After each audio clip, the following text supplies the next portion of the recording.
We are talking with George Winston, who's going to be performing at the State Theater, Eau Claire Regional Arts Center, the State Theater, coming up on Saturday, 7:30 p.m. show. And a show that also includes a canned food drive for Feed My People Food Bank. Well, first off, welcome to the Chippewa Valley. Now, have you been to the Chippewa Valley before? Have you ever been to Eau Claire, Wisconsin, western Wisconsin before? Oh, Luke, many times at the state, yeah. I can't even count how many. It's always great to be back. What do you like, or what are your comments on the venue and the performing space at the State Theater? Oh, it's just a great venue. The feeling's great. Acoustics, piano, in-house piano. You don't have to bring one in and worry about the tuning as much. And it's just really a good feeling venue and part of the world as well. And I wanted to mention, we ask people to bring cans of food for Feed My People Food Bank. They also do get the proceeds always from the CDs there at the concert. Very good. And I don't know if you've been told this in your arrangements to come here, but we're working on a new performing arts center in the downtown, probably not quite kitty corner, but just like a couple blocks away from the State Theater, and it won't be ready for a few years, and we're still trying to get all the funding together to make sure it actually happens. But if you come around here, say 4 or 5 years from now, there might be a really nice new place to perform in, and we're really looking forward to it here in Eau Claire. Well, I've heard about that, and it's great to have options. You know, if one's booked up and you want to get in the area, you can get to the other one. So always nice to have options. Exactly right. Now, doing the prep work. You know, you go to the website, you check out all the information, listen to the music. That's typically what you would do when you do an artist interview. So getting the setup here, they say, go to georgewinston.com, check out all the stuff. And so I go to the Q&A and I go, okay, good. There's a lot of information here. Really deep dive. I've been familiar with your career going back many years, but thought, okay, really learn about it. I have never seen an art or read an artist website that is as thorough as what you have. I could just say, you know what? If you want to learn more, just go to the website and you're set for like a day or two. This is remarkable what you have. So this is almost going to be more of a condensed version of what you got up there. My first question is related to that. What made you go, you know what? I'm going to tell everyone everything about music tuning and particular instruments, and it's so thorough, it's remarkable. Well, what it does is just try to answer every question I've ever been asked. Because when I first started out, I started on organ. I would watch organists and ask some questions, and everybody but one person always answered, "Oh, this is what I did. This is what I did." And I said, "Well, if anybody has a question of me, and I have the answer, can help out, I certainly will always do it as much as I can." So it's basically all the questions that I've been asked. Or also parallel to that is if I'm curious about something in the past of somebody else, certain things, I'll try to answer those before they're asked. Like, piano sounds, or but mostly things that people have asked me over the years. And like I said, when I first started playing, I was asking about things, how did this, how did that. So it's just trying to help out that way. Vince Guaraldi is one name in particular in one extensive list. That's an artist in particular that I've always been drawn to. His particular piano playing style, drawn into it from the Peanut specials, and that got me more into Vince Guaraldi. Your exposure to him, what triggered your interest in his playing? Led to, of course, there's Linus and Lucy, but overall, what was it about Vince Guaraldi that you liked, and how do you interpret his music in your performing? Well, I first heard his Castor Page Gwen in 1962, and then I was always been a fan of animation. So when first Peanut special aired, Charlie Brown Christmas, in December 1965, I watched it because I was a fan of animation. And most of us remember where we were the first time we heard Linus and Lucy on that. It's just the greatest piece, the sound of the piano. And I wasn't playing yet still, but I went the next day I went to the record stores Friday night. There was the soundtrack up on the wall, and I said, well, it's got to have that song. And I took it home, found Line Associate, played it about 100 times, the whole album, the whole soundtrack, got his other recordings, heard the rest of his Peanut specials. He did 15 more before he passed on in 1976. And well, I started on organ a couple of years later after I heard the Doors. I was inspired to start playing, and it was organ. And then I switched to piano 4 years later when I heard Fats Waller's piano recordings from the 20s and 30s. And I couldn't play the stride piano yet. I need repertoire. Vince Guaraldi, you know. So just immediately when I started playing piano, I was working on Vince's songs. And Vince is mostly a jazz player. When I played organ, it was very much about modern jazz. But when I switched to piano, for some reason, that wasn't where, it didn't fit for me. So I was playing the older jazz, stride piano, 20s, 30s. And came up with the folk piano, the melodic style that's on the album, like Autumn, December, the melodic, simple style, is a way to complement the up-tempo. But then later heard the New Orleans rhythm and blues pianists, Professor Longhair, James Booker, Dr. John, the late Alan Toussaint, Henry Butler. So the New Orleans rhythm and blues approach is much more the way I approach the piano for up-tempo stuff. So I guess what I'm getting to is that when Vince took a jazz solo in the middle of the piece, I'll take it much more of a rhythm and blues tinged solo. That's a mouthful.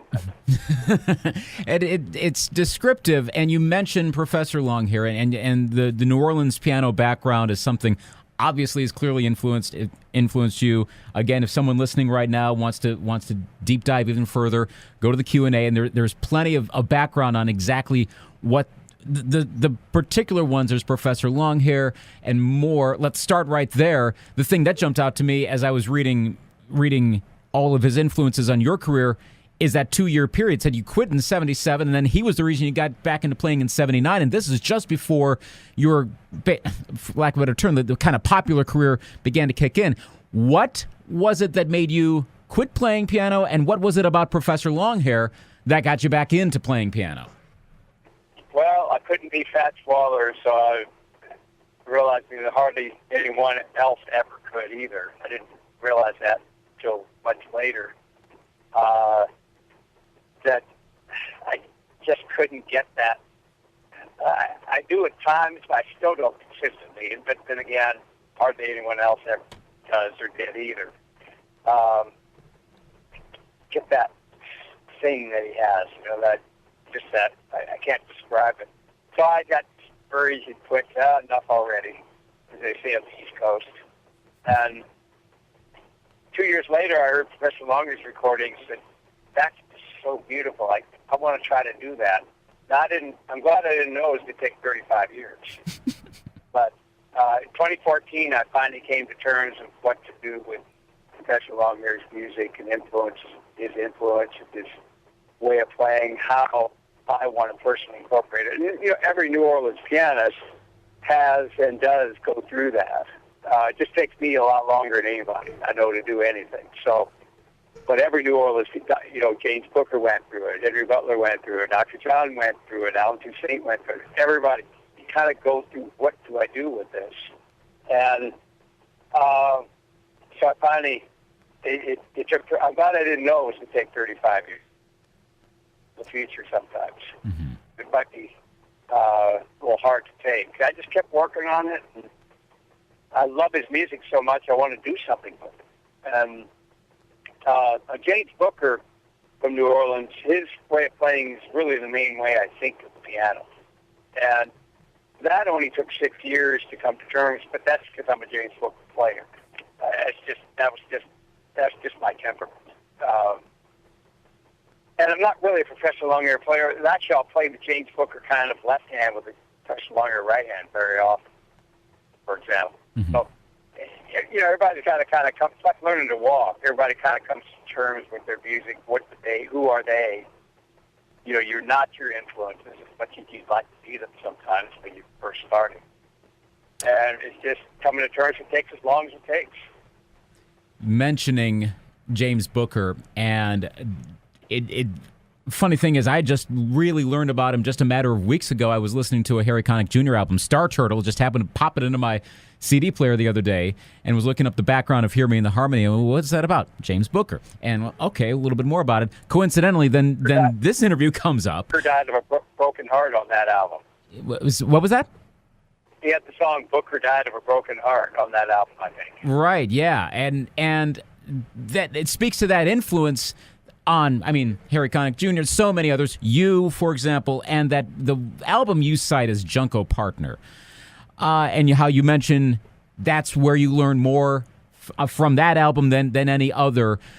What in particular stood out? I was listening to a little bit of that album before this interview, and I clearly hear the influence on your playing, but what is it that you heard in Junko Partner that when made you go, okay, I'm going to try to emulate that style? You mentioned how it takes some time to, kind of figure it out, but what was it that when you first heard that album, you went, okay, there's something there?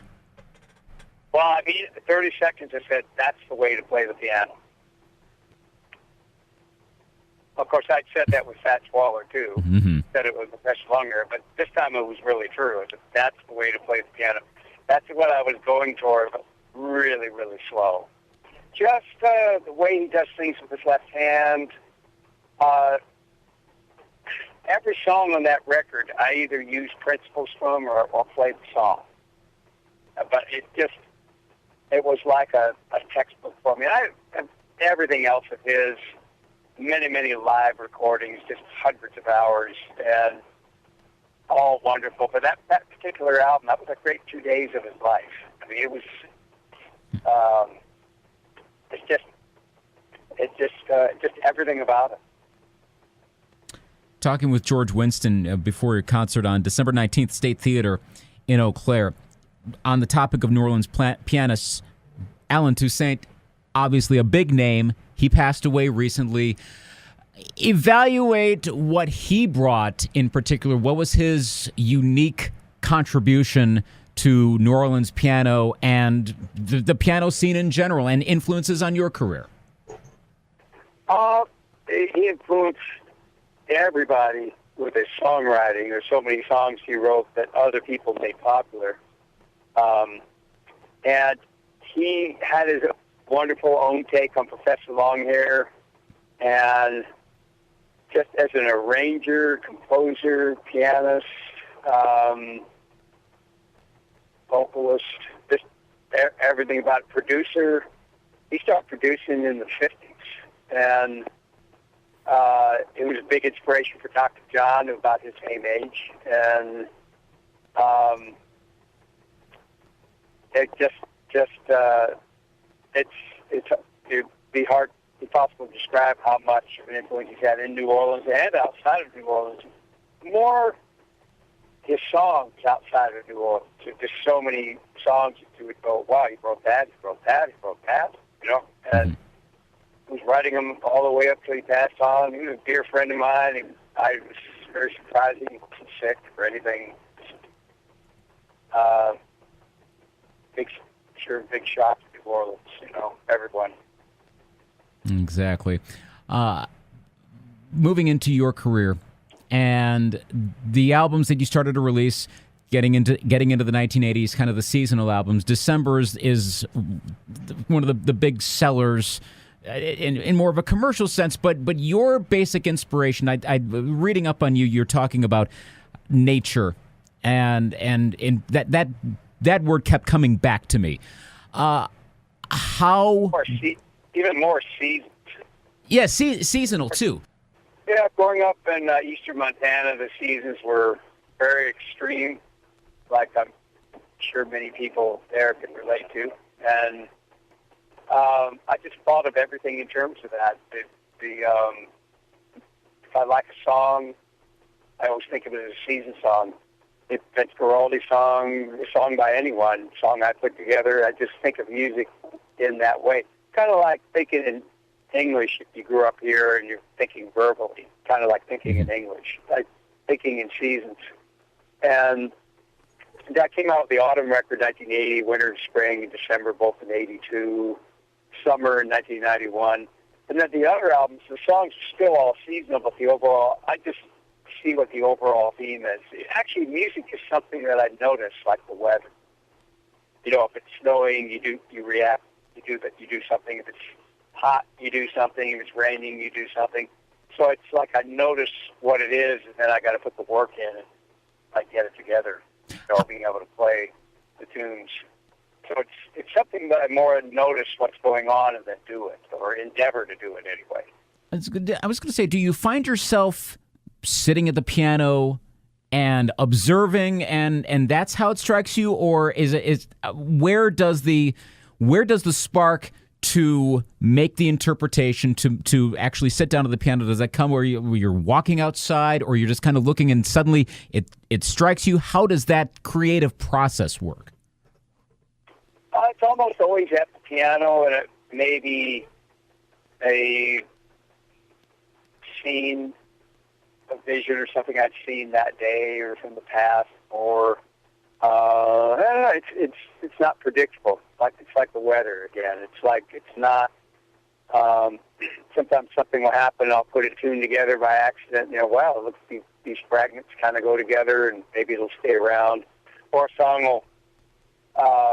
I'll have a song in mind to start working on of someone else's, like Vince Guaraldi or Professor Longhair or The Doors. Those are three composers who I've tried to play all their songs. They all haven't worked out. But it's just loving a song.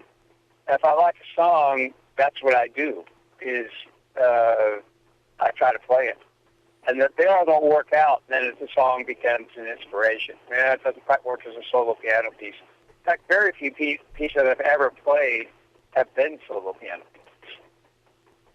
A lot of interpretation, but also not much in the way of composition. You note that you call yourself more an interpreter than a composer, and that sometimes those songs they might be there for a moment and then they're gone in a compositional sense. Have you ever had a song, a composition, an original, if you will, that came to mind, it goes away, and you're like, I wish I could have captured that one? No, I always write down the chords, and that if they go away, they should go away. That's the way I look at it. And maybe a couple, but you know, if it came once, it would come again, or come in a better form. And there's always just many things I'm working on at the same time, and both original and interpreting. I'm making them up a bit more these days. I don't really have the temperament of a composer. I mean, I couldn't sit down and say, I want to compose a piece for this or get a commission or something. I wouldn't have a note. There wouldn't be anything. It just needs to happen by accident. There are people who do that. I don't know how they do it. It's amazing. And so I just sort of let it happen if it happens. And but yeah, it's very unpredictable. It's not something. It's something I'm very neutral about, actually. If there's a new piece for a recording or to play in a concert, great. If there's not, well, there's others I'm working on. So I'm actually quite neutral about it. But these days, if I have a feeling about stuff, it's much more that I put a song together than someone else's song will fit that whatever I'm trying to express. Just the way it happened. Maybe perhaps I've exhausted a lot of songs. You know, I've looked and looked and looked for many decades, and it just pretty much got to put them together at this point, which is okay too. Just doesn't happen. Sometimes it happens more than others. But again, it's not I wouldn't call myself a composer by temperament, but it does happen. Mentioning interpreting, again, going back to that, and the Doors in particular, a lot of our listeners will listen to Doors songs. That's a lot of what we will play on Bob FM is one of the stations here in the building that we play, and we play our share of Doors songs. Which ones really have struck a chord with you, and what particular sound really has made an impact on you from the Doors? Well, the first 30 seconds I heard him was like hearing Fats Waller for 30 seconds. Later, Professor Longhair for 30 seconds, James Booker for 30 seconds. It's just the whole sound, everything about the band, the organ, the guitar, the drums, the vocals. It was like one person. I just love this music. And they struck me. It was early 1967. I said, I've got to get an organ to play in a band. So that was my reaction. And I love all the songs, but again, they don't work out as solo piano pieces. They're much more organ-oriented with Ray Manzarek. Of course, he did play a bit of piano on those recordings, too. It's much more organ-oriented. So things don't always work out, or sometimes you need the vocal. Sometimes you need the words. Sometimes it just doesn't quite come to life as a solo piano piece. But that's my musical voice. So sometimes I'll get an idea a long time later and just say, oh, slow it down and put it in another key. And then something will work out, or simplify it, or do something. There's something to do to make it work. I keep wanting to play the piece. I keep trying. And the Doors were great interpreters, too, of other people's pieces. And I think interpreting is like, it's kind of like composing. That you've got these chords, and then what do you do with them, what you want to do with them. Whereas if it's your own song, you've got these chords, and you make these changes. If it's somebody else's song, well, you've got these chords, so then you make changes to make it fit you and your instrument. So in a sense, it's like composing. I consider it to be more like arranging. I'm going to arrange this for the way I play, for how I want it to sound, and for solo piano. And whereas anything I come up with is going to be a solo piano by temperament in the first place. So that's a big difference. Okay. Talking with George Winston, ahead of the concert coming up Saturday. We'll dive more into what to expect in a live setting in a moment. But first, new recordings. I was chatting with your manager about that a little bit. Describe what is new, what is upcoming in a recording sense.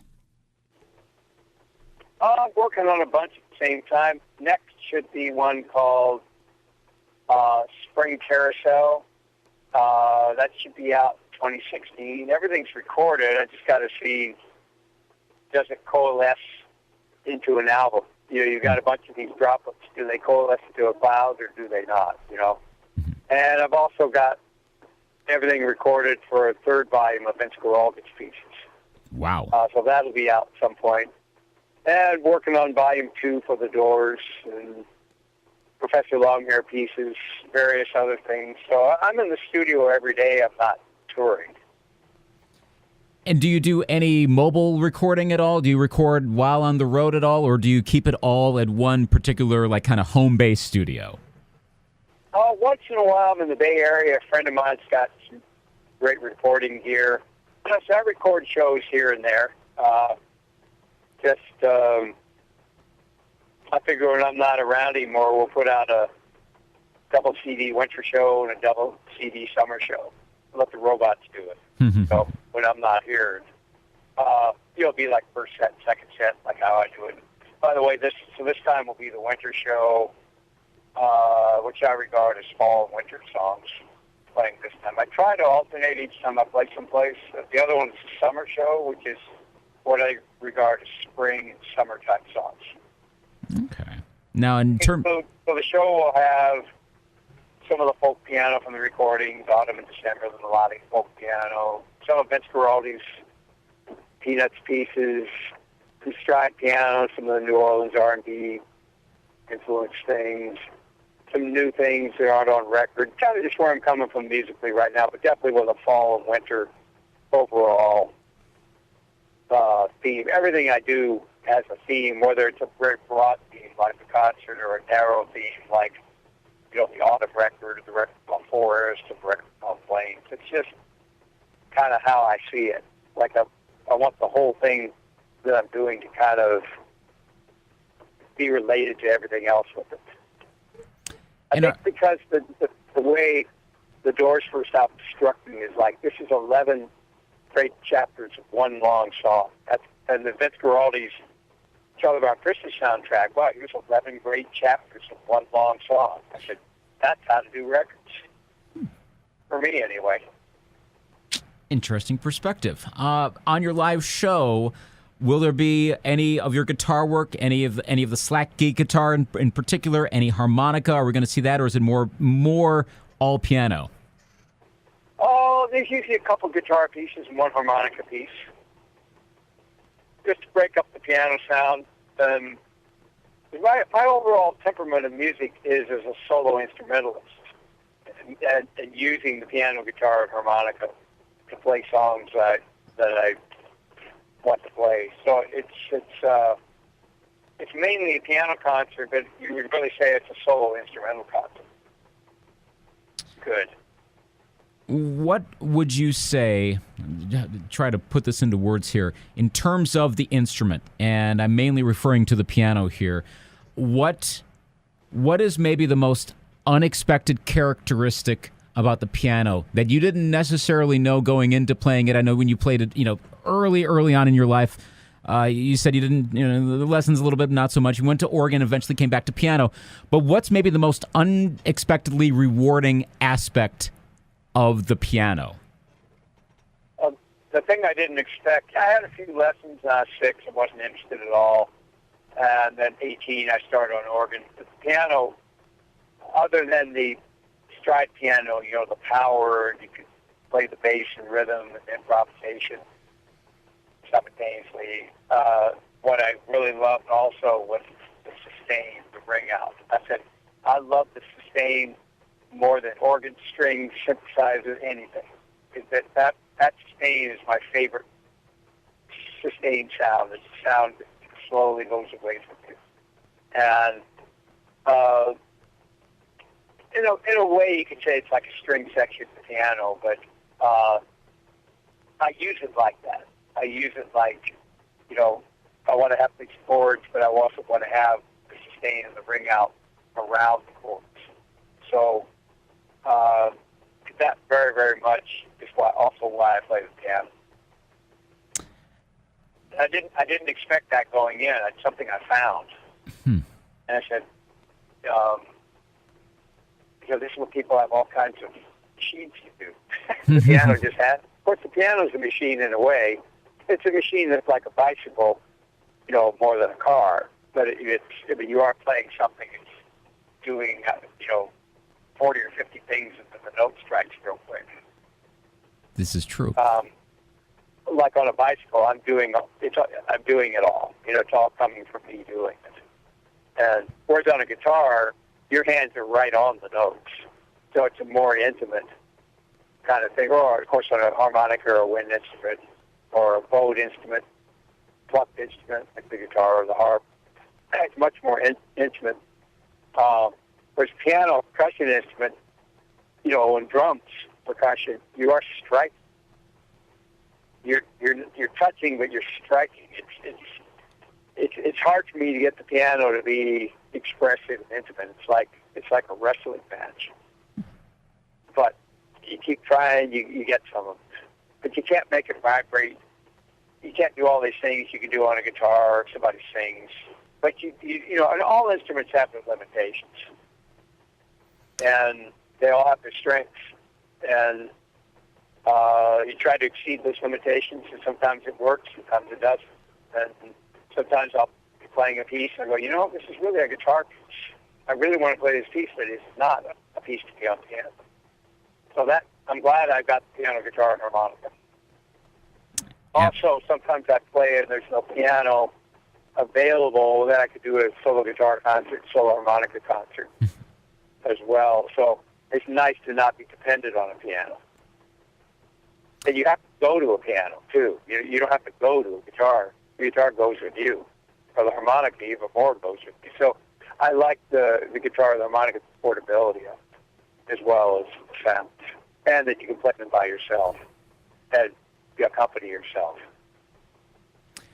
Well, this has been a fascinating discussion, and there's so much more to read up on. There's some of these lists you put together. I'm going to be deep diving on just on my own curiosity. There, I have to mention my mother's a pianist, and when I mentioned I was going to be interviewing you, she said make sure to tell him how she was influenced to do a variation on the variations on the Pachelbel canon. It was for her brother's wedding back in 1983. So this was just after December came out, and it's like, oh, tell him that I had to work on that because it was such a good piece. It was inspired that way. So your music has inspired a lot of us in all sorts of ways. Linus and Lucy was like the soundtrack to my sophomore year at college. One of my classmates was playing it all the time. This is back in 1997. So I mean, between that, and that's just two examples right there. Me and my mom, and millions of others. So thank you for all the work you've done. And there's going to be a lot of people who are going to love the show Saturday night. George, thank you so very much. Thank you. I'm so glad to have the chance to play. And that's why I play, is to play live. It's just because I don't want to get long-winded on you again here, but when you're playing live, you're playing for now. When you record, you're playing for people hearing it later. It's such a different dynamic. That's very true. So thank you again, and good luck with the show on Saturday night, and hopefully we can get some more canned food items as well to do good for others. And thanks again, and we hope to have you back here at the new place in a few years. Thank you, Luke. And happy winter, everybody, in 2016, 2015, 2017, and on. Very good. Take care, George. Take care.